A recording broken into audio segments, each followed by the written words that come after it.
আলাইকুম।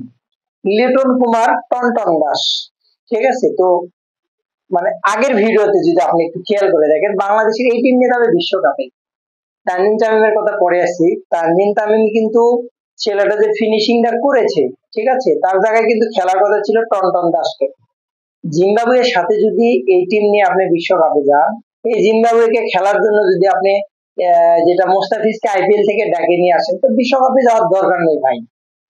আপনি জানেন বিশ্বকাপের স্কোয়াডটা বাংলাদেশের সম্পূর্ণ ঠিক আছে, শুধু দুইটা প্লেয়ার বাদে।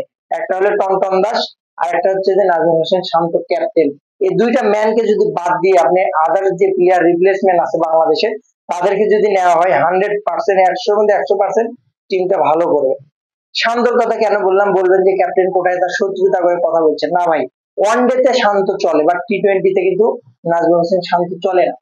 তার স্ট্রাইকটা যদি ফলো করেন, স্ট্রাইক রেটটা যদি ফলো করেন, এবং তার যদি শেষ 10টা টি-20 ম্যাচ যদি ফলো করেন, একটা তো 100-র উপর তার কোনো স্কোর নেই, 100-র উপর কোনো স্ট্রাইক রেট নেই ব্যাটিং।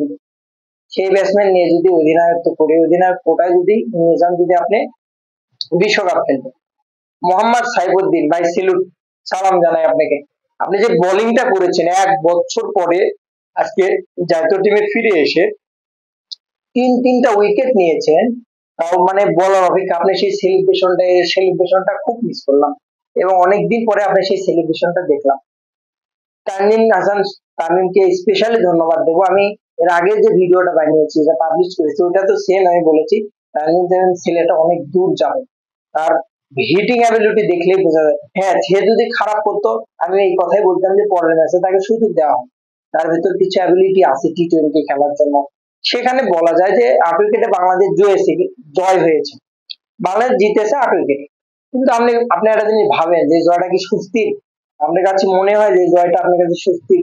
জিম্বাবুয়ের মতো টিমকে আমি ছোট করে দেখছি না, যে কোনো টিম 124 অল আউট হতে পারে। কিন্তু আপনি আমার ব্যাটিং লাইনটার সায়েন্সটা দেখেন, আপনি বিশ্বকাপে যাবে, আপনি ওপেনার দেখেন লিটন কুমার দাস, টনটন ভাই, তুই কিরে ভাই? তো ফর্ম ফিরে আনতে আনতে আনতে আনতে বিশ্বকাপ 8টা খেলা শেষ হয়ে যায়, সাকিব আল হাসান মনে করা হচ্ছে যে সে 4 বছর পরে এসে সেঞ্চুরি মারতেছে।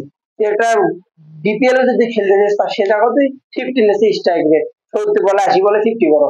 তো সেই ব্যাটসম্যান নিয়ে যদি সেই ক্যারিবিয়ান দ্বীপে আপনি যদি সেই আমেরিকাতে বিশ্বকাপ খেলবেন নিয়ে যাওয়া হয়, অবস্থাটা কোন জায়গায় একবার দাঁড়াবে, এটা কথা ভাবেন।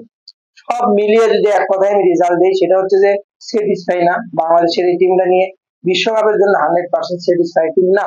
তার জন্য আমি মনে করি যেটা এখনো টাইম আছে, নাজমুল হোসেন শান্ত এবং টনটন দাসকে বাদ দিয়ে নতুন করে দুইটা দুইটা সুন্দর পাওয়ার হিটিং ওপেনার সাজিয়ে অন ডাউন তৈরি দিয়ে কিন্তু টিমটা এখনো কিন্তু সাজানো যাবে। আমি স্যাটিসফাই না।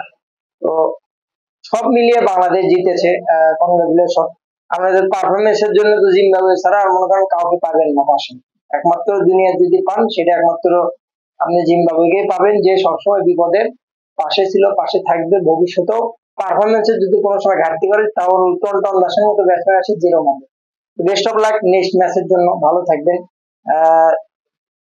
জিম্বাবুয়েকেও কংগ্রাচুলেশন জানাই। বাংলাদেশে আসছে তারা, আমাদের সাথে একটা সিরিজ খেলছে, বিপদের সময় কেউ তো খালি খেলতে রাজি হতো না ইসলাম। ভালো থাকবেন সবাই, নেক্সট ম্যাচ ভালো করুক। তানজিম তামিম আরো সাইফুদ্দিনের মতো ব্যাটসম্যান বিশ্বকাপে 100% দরকার, এবং তার পারফরমেন্সটা দরকার। ভালো থাকবেন, সালাম আলাইকুম।